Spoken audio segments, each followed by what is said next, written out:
Stay tuned at the end of the video to learn more about today's sponsor, PopCultureZone.com. What is going on, everyone? Chris with Journals Comments of Pop Culture. Today we got some breaking news that I had to come and make a video on because it is just absolutely mind-blowing. Before we talk about this record high sale, please, if you aren't subscribed to the channel, take some time to do so. Check out all the links below as well in the description. I'm here making content every single day for you all, and a reminder that I am still running a couple of contest giveaways for reaching that 10K subscriber mark. Go check out some of my recent previous videos to still have a chance to be entered into those. All right, folks, we're talking Thor 337 today, the first appearance of Beta Ray Bill. We had a record-breaking sale that is absolutely mind-boggling. Key Collector Comics reporting on it. If you see down here, right down here, we got a sale for a 9.9 for $32,000. $32,000. Now, what makes this really crazy is a few things, and I'm going to break it down. First, we only had a 9.9 sell about 12 years ago for $1,315. Now, obviously, a 12-year-old value is not valid anymore, but for an increase of 2,333%, it's still mind-boggling when you look at those numbers. Now, there are only those two copies graded, known to exist out there. All right, you had a 9.8 recent newsstand sell for $850. Now, look, before we get into the bulk of my argument here, let's just talk about the newsstand thing real quick. This book was made in '83. There was still a much smaller direct market than there was a newsstand market.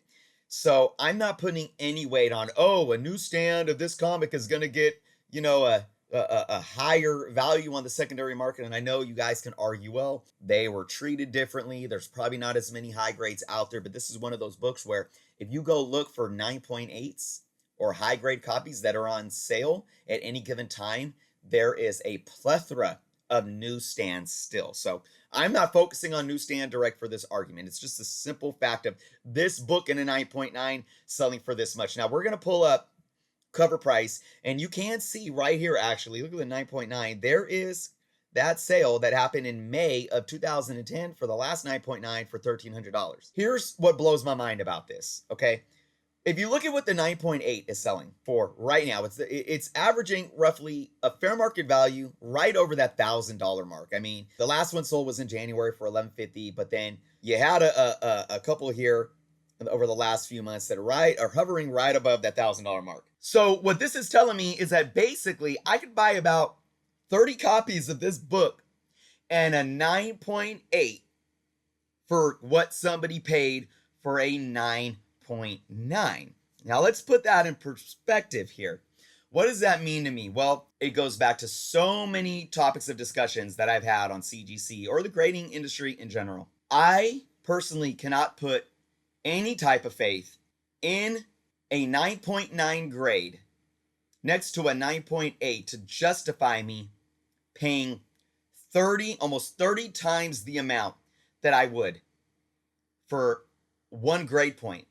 A grade point that is, as we know, highly subjective. Just like we talk about 9.6s and 9.8s all the time. I can't trust these companies with their lack of transparency, with a lack of the public actually understanding how they come to their grades, with books that are 9.0, 9.2, 9.4, 9.6, 9.8 and up, not even having graders notes. I can't sit here and say, yeah, instead of putting $1,000 down, I'm going to put $30,000 down because some guy or some girl, some woman sat down grading this book one day, decided, well, it's a 9.9. Now, they always say, oh, there's the 3-person test. It goes through 3 people. I've yet to see that. And maybe they are. Maybe if there is a book, they're like, okay, I think this is a 9.9. Maybe they are more rigorous at doing that process behind the scenes, but I have yet to see it. I have yet to have any type of faith that anybody is actually doing this. How do I know that if I crack that slab, which I hope nobody ever cracks a 9.9 slab, but I mean, hypothetically, if you do, when you send it back to CGC, how do we know that it's going to get a 9.9 again? We don't know that. And then how do we know that a 9.8 might not potentially be a 9.9 on any given day? Now, of course, I'll say this again. I do believe there is probably a better chance at a 9.6 being a 9.8 on a good day than there is the chance of a 9.8 becoming a 9.9. Obviously, I mean, they're so rarely given that there is a very, very small chance still that a 9.8 might come back a 9.9, whereas I think there's a very high chance that a lot of these 9.6s can indeed come back 9.8s on a good day. But let me ask you all this. Looking at the 9.8 value, if I spent $30,000 on 30 9.8 Thor 337s and I cracked them all and sent them all, maybe I even press and clean them. I mean, hey, hypothetically, let's just say this. Let's say we spent $25,000 on 25 9.8s. Okay, because now we're spending less than you would have paid for a 9.9. And let's say we take a couple $1,000s to get those 25 books pressed and cleaned and shipped out and graded by CGC. How many of those 9.8s, those 25 9.8s, might have the potential to come back a 9.9? Again, I do believe it's a very small potential, but I do believe that it can happen. I don't trust the grading process enough to ever spend not only just this type of money, but this margin of percentage of increase from one grade point to the other. Even though the 9.9 is so rare on the market because they hardly give them out. There's only 2 of this book known. Now, for me, I really think like who's you got to ask the question, who's buying these books? Who is the one paying $32,000 for this book? And if I had to guess, I would guess that it is some high roller that has the money to blow. They're not concerned. They're not looking at, well, should I invest in a 9.6 or, should I go with that 9.8 and spend that premium money because of, what's it going to be worth in 5 to 10 years, but I'm on a budget. The normal stuff that average collectors, go through when they think about making purchasing decisions. I don't think this is that. I think this is somebody that's high rolling and is looking at this as not even just an investment purchase, but kind of like a notch in the belt purchase, like a token. It's a prize that they can display on their shelf in their office and simply say, that's right, I own one out of only 2 of this book and I paid $32,000 to get it. That's who I think this is. It's something to put on their mantle, literally. Now, I don't know, but still, that's my guess. Another thing I want to bring up too is when you look at these things as specifically an investment, would it be worth it to spend that much more money on a 9.9, being that there's only 2 out there, or spending similar type money on 25 to 30 9.8s?